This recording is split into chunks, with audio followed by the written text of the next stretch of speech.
That's very interesting, considering that the stigma doesn't seem to be an issue when it comes to other people, because we know the rules for everyone else. So it's very interesting that this here seems to be the principal argument in this case, and insofar as Prince Harry is concerned.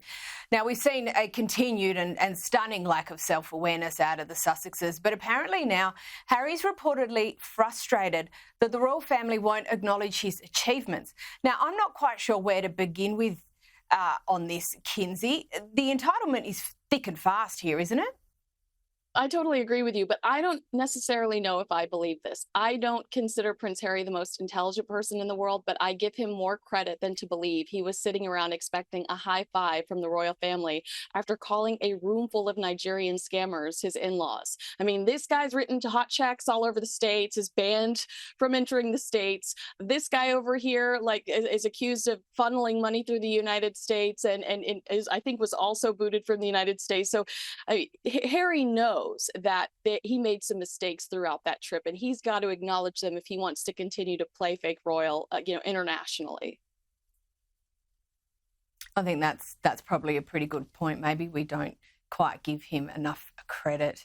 But on to Princess Catherine, and she's been seen out and about during her recovery. And, as you well know, some of the scandalous rumours which have been circulating in recent months, it's probably some smart PR for her occasionally to be seen in the flesh. Do you think that's fair?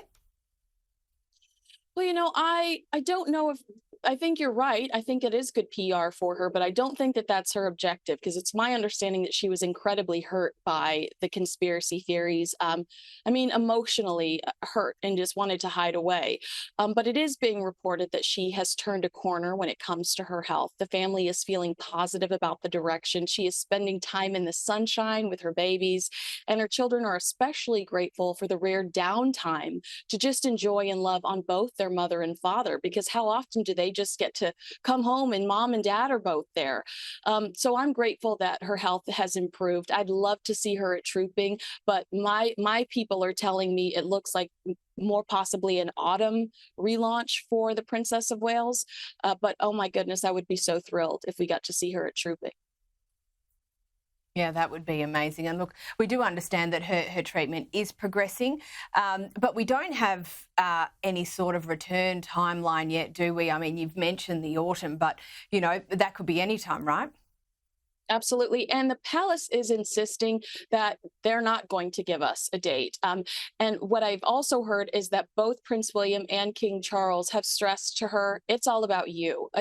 Once your doctors clear you, do not feel any pressure to return to work. Come back when you're ready.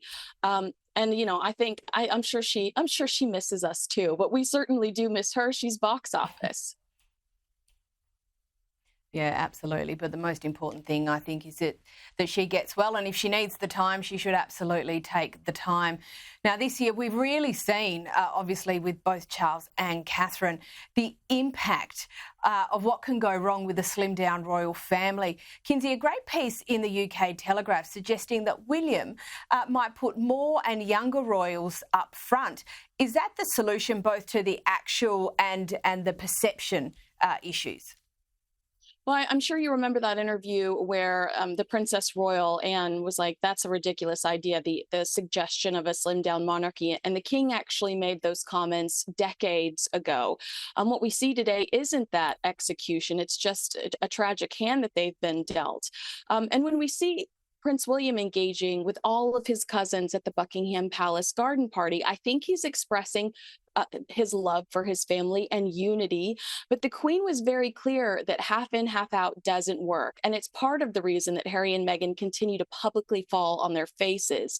I don't really believe that Prince William will attempt to bring any additional family members center stage. But I do think he's going to keep, his cousins close to him. But I think it's going to stay those core members.